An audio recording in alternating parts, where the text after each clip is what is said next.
Hello everyone, welcome back to our another mini blog. এটা হচ্ছে রবিবার দিন সন্ধ্যাবেলার ভিডিও। সেদিন আমি, সানু আর দাদা তিনজন মিলে যাচ্ছিলাম একটু বাজারে খাওয়া দাওয়া করতে।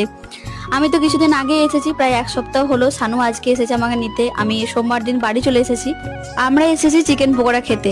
এই দোকানের চিকেন পকোড়াটা আমার খুব ভালো লাগে। এইখানে যে টাইপের চিকেন পকোড়া বানায় সেই টাইপের চিকেন পকোড়া আবার আমাদের ওদিকে পাওয়া যায় না, একটু অন্য রকমের বানায় আমাদের এইদিকে। তাই আমি যতবার আসি আমার বাপের বাড়ি ততবারই আমি চেষ্টা করি এখানে একবার চিকেন পকোড়া খেয়ে যাওয়ার।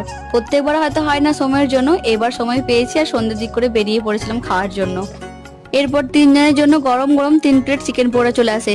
বাট সানু তো বলছিল ওর পেট ভর্তি আছে, একদমই খিদে নেই। আমি বলেছিলাম তুমি যতগুলো পারবে খাও, বাকিটার জন্য আমি আছি।